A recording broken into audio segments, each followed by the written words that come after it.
Hello, it's Belinda. Welcome to my wedding scrapbook album series. This is a little bit of a reintroduction video. I will add a link above right now to the first video that I created for my wedding album, which was about a year ago that I created that.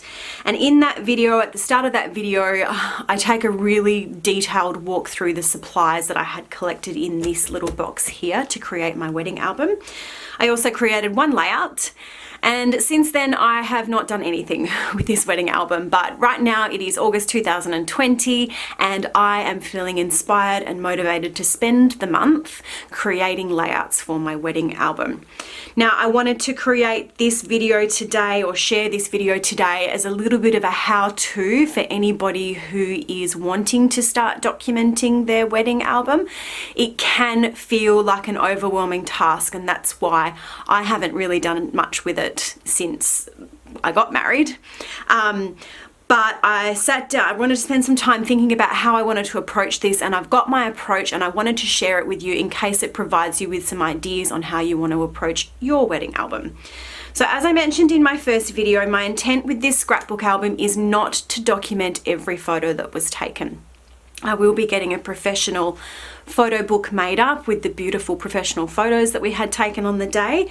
But this album is going to be telling the stories, so the details, the words, and the stories that accompany the photos that you won't necessarily get just from looking at the images in the photo book. I sat down, I had a really good brainstorm of all of those stories that I wanted to tell, and then I created this list for myself. So it's broken down into categories of the stories that I want to tell about what happened before the wedding, while we were getting ready and getting to the wedding, the ceremony, the photos in between, the reception, and then just some little stories that I wanted to include from after the wedding. So having this stories list here means that I know I'm not going to forget anything. And at any point I can put all of this stuff away and then come back to it, pick up my stories list, choose a story that I want to tell, and away I go. Now, looking at this list here, I think it's safe to say that I'm going to be creating more than one 12 by 12 album, and that's okay. I have got a couple of albums put aside for this. I was intending on sending off my photos to be printed professionally, but I have decided to print at home, and the reason for that is I just want the flexibility to be able to do what I want, when I want, and to print with whatever sizes that I want. But I'm not using my normal photo paper. I'm choosing to use this Canon photo paper semi-gloss, and the reason is it's more of a matte finish to the photos, and for me it just feels a little bit more professional. So I've stockpiled a lot of this paper in both 4x6 and A4 size, and I'm going to be printing exclusively on this paper to create my album. Now, I did do a really detailed walkthrough of my supplies in that first video, which I've linked for you, but since then I have gone and I have done a little bit more curating. I have separated out the things that I know that I won't use and only kept the things that I feel like I will use. To make it easier for myself, now I am a person who scraps predominantly by collection, so I have set up all of these little kits from my supplies and put them into these 13-inch or 12-inch bags, and predominantly or mainly they are separated according to the collection, the scrapbooking collection. There are a couple here that I have created my own little page kits for, because let's say for example this one here, this Simple Stories Beautiful, all I had was the chipboard and these stickers. So to create a full kit I have selected a whole bunch of papers that coordinate with those embellishments, and then I've got a kit that's ready to go. Now, as I work through these kits and I use up some of the products, I expect that I will recreate some kits combining products, and I just want to have them there so that when I do have my photos printed and I'm ready to document something, I can pick up something that coordinates, sit down and start creating, and I don't have to spend or waste my time flicking through papers, flicking through embellishments, trying to find something that will coordinate. I also have this little pack here which has got just some scrap pieces, and I will probably do that. This is for the plain cardstocks, and there's some vellum and things like that, so I'll try and pull from those when I need them. And then in the back of this box, I have some of the craft card that I used throughout the decor at the wedding, as well as this blush pink paper, which we used also for the decor and also when we sent out our invitations. I've got some plain coloured paper, which is from Echo Park, a couple of other papers that I had picked up that don't really belong with the kit, and at the back here I have a stack of papers which came from a Kaisercraft paper pad. Now, because I don't have any embellishments that coordinate with that particular paper pad, I've kept them separate and I plan to just mix them in with my kits as I'm creating. I also have just some textural pieces, some fabric, some tissue paper, some doilies, some extra stickers and chipboard here.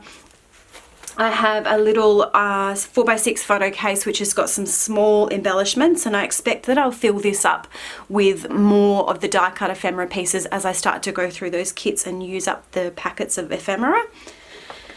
And I also have another little 4x6 photo card or photo box here which has got some pocket page cards. I've got some 4x6, some 3x4s and some 4x4s, and I've added some little dividers in there to divide. Some are just patterned and filler cards and others are going to be good for journaling spots. The other thing that I have done is, with some of the little pieces that I had in my kit, there were components that were going to be well suited to specific stories that I wanted to tell. And I didn't want to miss out on using those. And I didn't want to have to search through everything every time I wanted to tell a story, just to find out whether or not I had something that suited that particular story.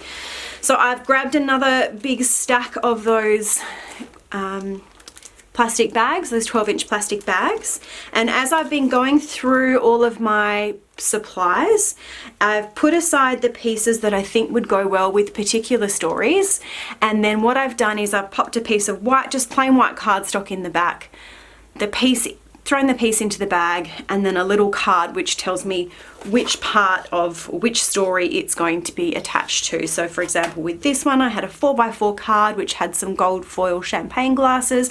I thought that would be perfect when I come to document the speeches at our reception, so that's what I've done. Another one here where this Keep Calm piece I thought would be perfect for documenting the story of the trouble that we had getting my dress on.